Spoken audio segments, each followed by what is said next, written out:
Hello friends, आज इस video में हम लोग जो पहले पार्ट में पढ़े थे उसी को आगे कंटिन्यू करते हुए देखते हैं।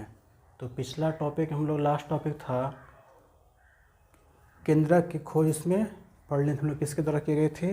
रॉबर्ट ब्राउन के द्वारा। लोग पढ़े थे कि जो पादप कोशिका होती है उसका आकार बहुभुजाकार होता है।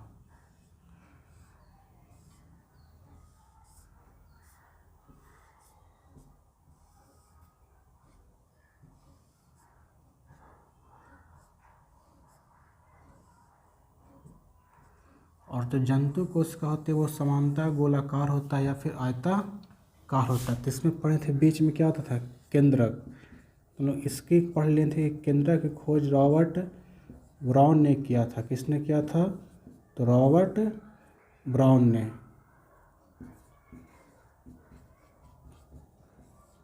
पढ़े थे कि 1831 ईस्वी में रॉबर्ट ब्राउन के द्वारा केंद्रक की खोज किया गया। तो आगे की ओर बढ़ते हैं। तो अब देखते हैं कि जो मेरा अगला मेन टॉपिक है वो क्या है आखिर। तो हम लोग पढ़ लिए थे किसके बारे में। अब आगे चलते हैं। कोशिका का आकृति हो गया, कैसी होती है। हम लोग का मेन टॉपिक है कोशिका सिद्धांत। अब देखते हैं कोशिका सिद्धांत क्या था। कोशिका सिद्धांत किसने दिया, किसके द्वारा दिया गया था।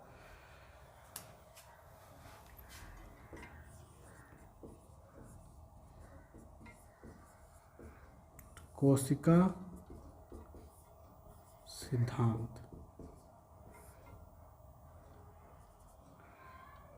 सेल थ्योरी, क्या कहेंगे? Cell theory. देखिए कोशिका सिद्धांत दिए थे 1838 ईस्वी और 1839 में। ये दो व्यक्ति थे जिसका नाम था स्लाइडेन और एक का नाम था स्वान। तो कोशिका सिद्धांत किसने दिया? स्लाइडेन और स्वान ने। स्लाइडेन थे जो एक वनस्पति शास्त्र थे। वनस्पति मतलब जो पेड़ पौधे के लिए जानकारी इकट्ठा करता है, जानकार थे। और ये स्वान थे, ये जंतु विशेषज्ञ थे। यही दोनों मिल करके क्या दिया था? कोशिका सिद्धांत दिया था। किसने? स्लाइडेन और स्वान ने। पूछा जाए कब दिया? तो 1838 1839 में। अब ये सेल थ्योरी दी थी, इसमें कहना क्या था इन दोनों का? इनका पहला पॉइंट था कि जो कोशिका होती है, कोशिका जीवों का मौलिक अधिकार या मूलभूत अधिकार है, मूलभूत इकाई है, मूलभूत इकाई है। जो जीव का शरीर बना है वो किससे मिलकर बना है? कोशिका से ही मिलकर के बना है। एक इनका पहला कथन था। दूसरा कथन इनका था कि सभी कोशिका का अपना अपना अलग अलग आकार होता है। सभी कोशिका का आकार तथा आकार को रचना भी कर सकते हैं। आकार तथा कार्य अलग अलग होते हैं, अलग अलग होते हैं। इनका कहना था स्लाइडेन और स्वान का। किस में? कोशिका सिद्धांत में। कि जीवों जो मूलभूत इकाई वो क्या होती है? कोशिका। और सभी कोशिका का आकार और कार्य सबका अपना अलग अलग होता है। पिछले बताए थे, सब कुछ अंग लिए थे, उसका एग्जाम्पल में देकर बताए थे। लेकिन सबसे बहुत बड़ी बात थी ये बात नहीं बता पाए कि नई कोशिका का निर्माण कैसे होता है। नई कोशिका के उत्पत्ति के बारे में ये बात को बता नहीं पाए थे। नई कोशिका की उत्पत्ति के बारे में यह बता नहीं पाए।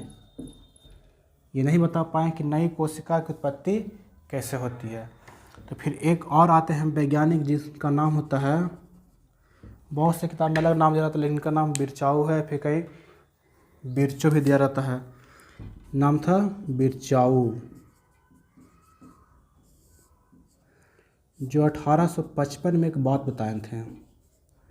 कितना ईस्वी? 1855। उनका कहना था कि नई कोशिका की उत्पत्ति, ये कहे थे, नई कोशिका की उत्पत्ति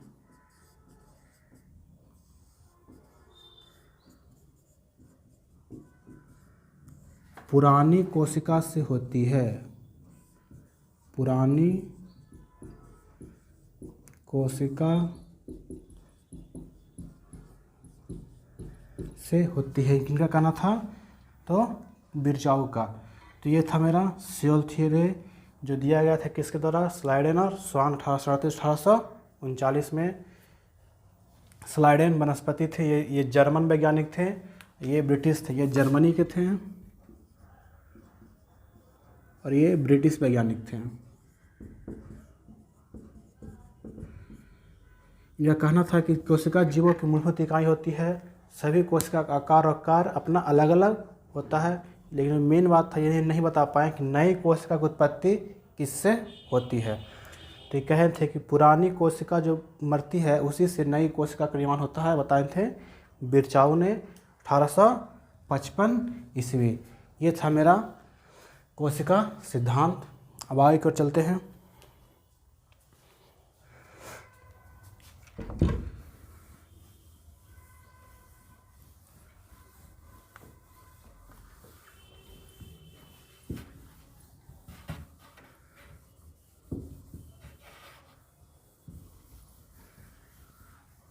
अब पढ़ते हैं कोशिका संरचना के बारे में।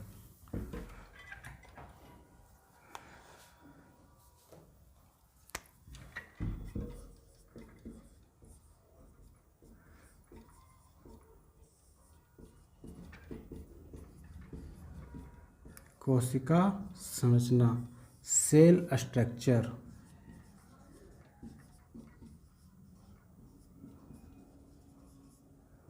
सेल स्ट्रक्चर, कोशिका संरचना मतलब कोशिका कैसे हुई। देखिए, जब बात है 1931 में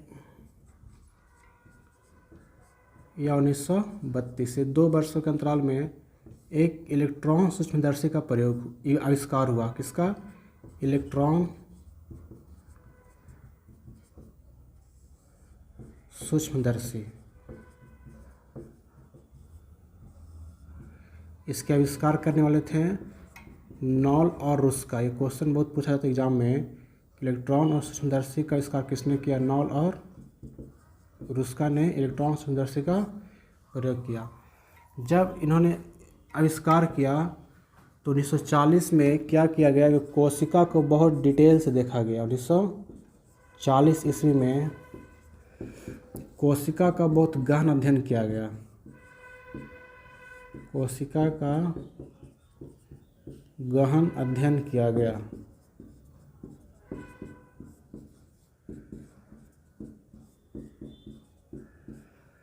तो देखा गया कि सेल 3 भागों में मुख्यतः बटे हैं।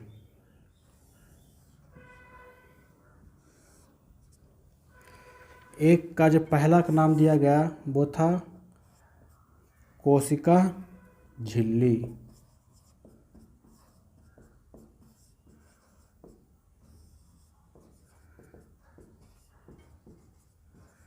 कोशिका झिल्ली।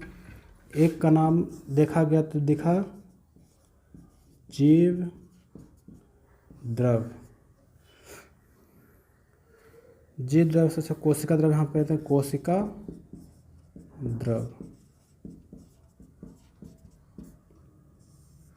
एक और देखा गया तो था केंद्रक।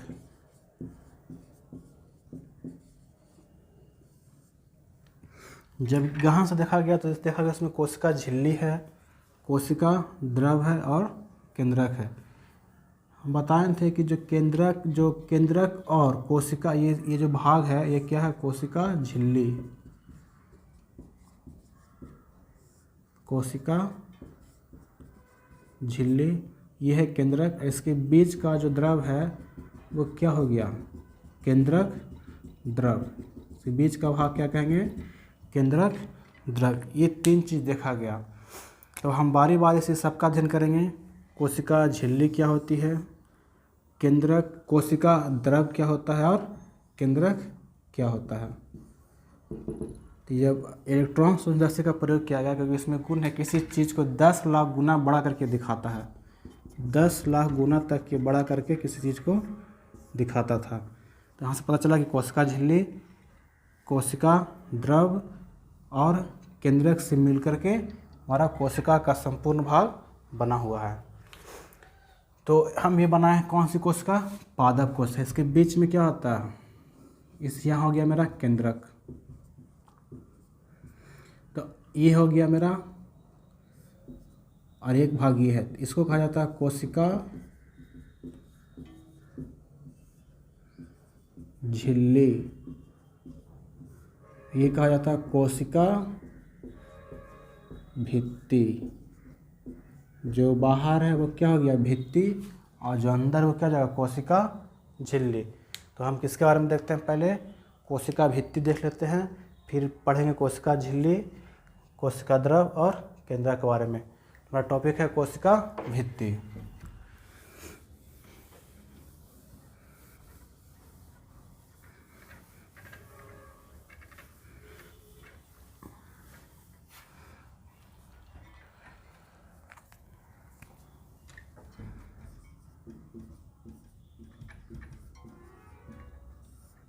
कोशिका भित्ति देखा जाए तो जो जंतु कोशिका होती है उसमें कोशिका भित्ति का अभाव होता है। जंतु कोशिका में कोशिका भित्ति पाई नहीं जाती है। अब देखिए कोशिका भित्ति किस में मिलता है? तो साधारणतः देखा जाता है पादप में, क्योंकि पादप को विशेष सुरक्षा चाहिए। पानी आंधी आता तो हम लोग क्या घर में दुबक जाते हैं, लेकिन पेड़ पौधा कहाँ जाकर छिपेगा? इसलिए भगवान उनको एक अलग सुरक्षा दिए कोशिका भित्ति से। पादप हो गया, कोई कीट हो जाएगा, या फिर कवक हो जाता है, या फिर शैवाल, या फिर कोई जीवाणु, ये सभी में क्या मिलती है? कोशिका भित्ति पाई जाती है। तुम्हारे एग्जाम में क्वेश्चन पूछता है कि बताइए पादप की कोशिका भित्ति किसकी बनी होती है, या फिर कीट का पूछ लेगा, या फिर शैवाल, या फिर जीवाणु का। तो देखते हैं कोशिका भित्ति क्या होता है। तो इसके बारे में पहला पॉइंट क्या है कि कोशिका भित्ति क्या करता है कि आंतरिक बाह्य, आंतरिक नहीं, बाह्य आक्रमण से, कुछ का भी आक्रमण हो सकता है, बाह्य आक्रमण से जीवों की रक्षा करना।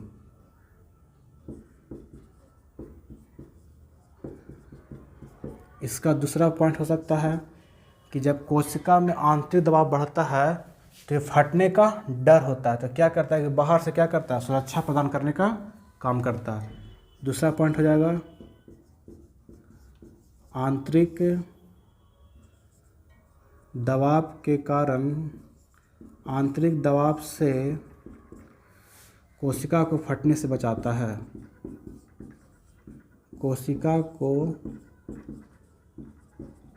फटने से बचाता है।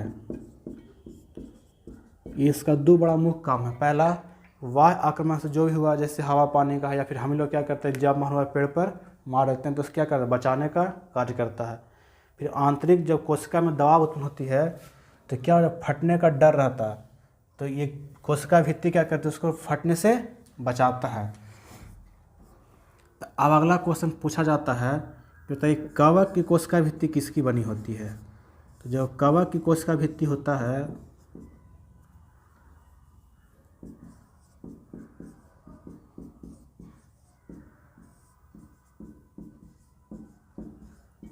वो होती है काइटिन की, या फिर आपसे कीट भी पूछे तो कीट का काइटिन मार सकते हैं, ठीक है, कीट का। फिर अगला है शैवाल। शैवाल की कोशिका भित्ति पूछे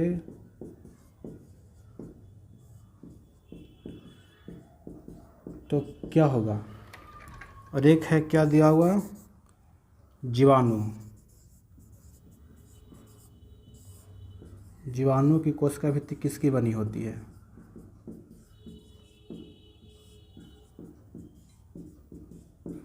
तो इसका हो जाएगा पेप्टिडोग्लाइकेन। पेप्टिडोगल्केन, और इसका होता है ग्लाइकोप्रोटीन का।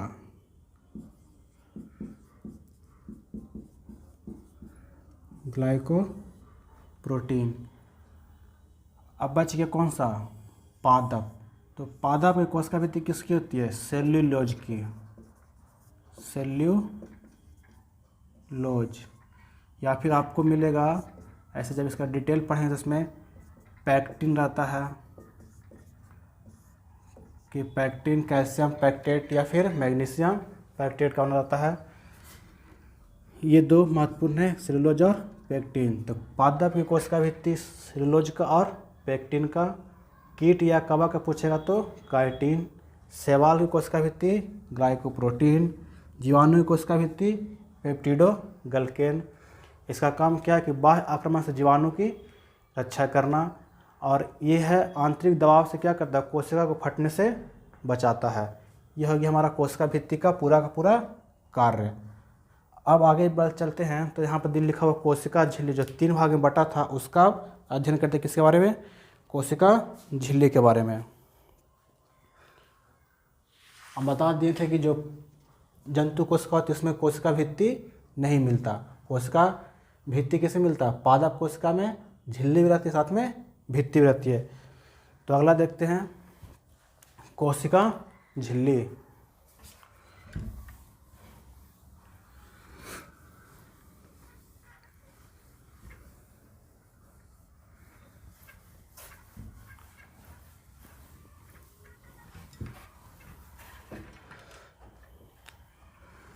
कोशिका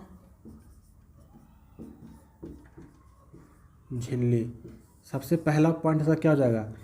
ये इसमें भी है और इसमें भी है, मतलब यह जंतु तथा पादप दोनों कोशिका में पाया जाता है।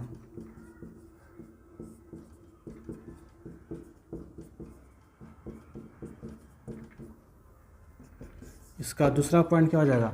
देखिए, हम बताए थे कि इसके अंदर क्या मिलता? कोशिका द्रव। ऐसे द्रव में बहुत सारे कोशिकांग तैरते रहते हैं, तो वो आगे कोशिकांग की चर्चा होगी। इसमें क्या है? केंद्रक नहीं बल्कि कोशिका द्रव इसमें क्या होते हैं? तैरते रहते हैं। इसका दूसरा काम क्या हो जाएगा? पहले तो पूछेगा कि कोशिका झिल्ली कैसी झिल्ली है, तो बोलेंगे अर्धपारगम झिल्ली है या अर्धपारगम झिल्ली होती है।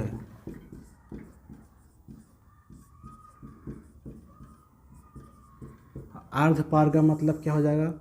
अर्ध मतलब आधा और पार मतलब पार, मतलब कुछ पदार्थों जो कोशिका के उपयोगी पदार्थों को क्या अंदर जाने देता है। अर्धपारगम मतलब क्या? कुछ पदार्थों को, सिंपल में समझिए, कुछ विशेष पदार्थों को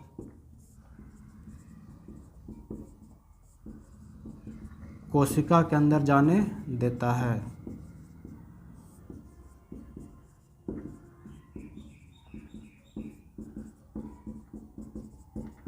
इसे कहा गया अर्धपारगम झिल्ली। इसका तीसरा काम क्या है कि कोशिका को क्या दे रहा है? सुरक्षा देने का काम करता है। सर नंबर 3 क्या हो जाएगा? यह कोशिका को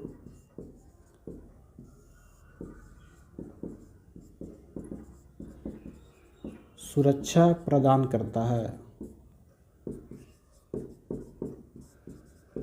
अब जैसे मान ले नहीं देगा सुरक्षा, तो इसमें क्या रहते हैं? माइटोकॉन्ड्रिया बाहर आ जाएगा, लाइसोसोम बाहर आ जाएंगे, राइबोसोम, लवक, प्लास्टिड, सब क्या सब इसलिए कहा गया कि कोशिका क्या करते हैं? सुरक्षा प्रदान करने का कार्य करते हैं।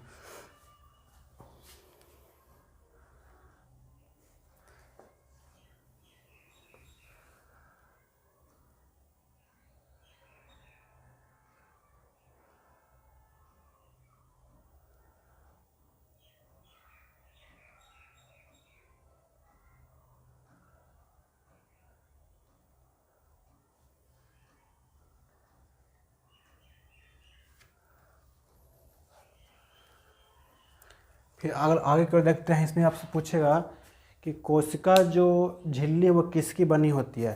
तो हम कहेंगे कोशिका झिल्ली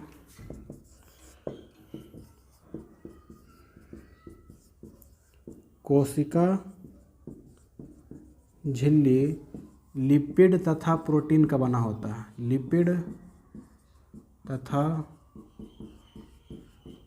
प्रोटीन का बना होता है। अब इसमें जो आदान प्रदान होता है कुछ पदार्थों का, वो किस क्रिया से होती है, तो कौन सी क्रिया हो जाएगा। तो जो पदार्थों का जो आदान प्रदान होता है, पदार्थों का आदान प्रदान वो परासरण प्रक्रिया से होती है। परासरण प्रक्रिया से। हम लोग पढ़े हैं कि गैसों का विसरण होता है, मतलब निम्न सांद्रता से उच्च सांद्रता की ओर, उच्च सांद्रता से निम्न सांद्रता की ओर जाती है।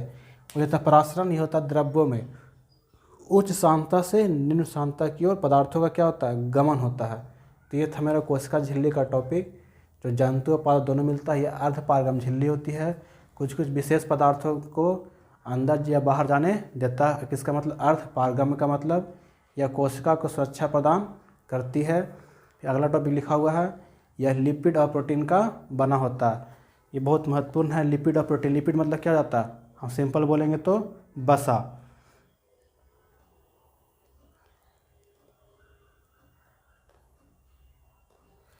और इसमें एक और भी गुण होता है कि जैसे हम कल बताए थे पहला वीडियो में कि अमीबा का कोई निश्चित आकार नहीं होती।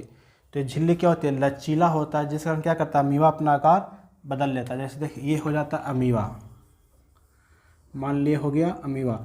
तो इसका बाहरी झिल्ली क्या है, बाहरी अभाग का नाम क्या होगा, कोशिका झिल्ली। कोशिका झिल्ली।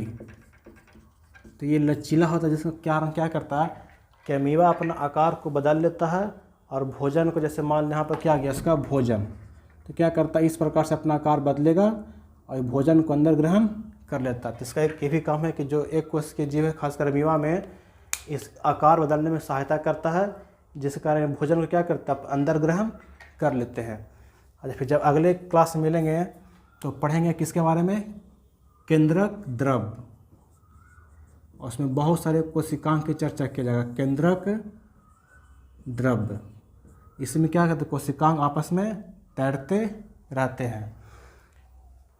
धन्यवाद। फिर जो आपको इसमें डाउट लगे कमेंट करके आप पूछ सकते हैं। वीडियो को लाइक करें और चैनल को सब्सक्राइब करें। जय हिंद।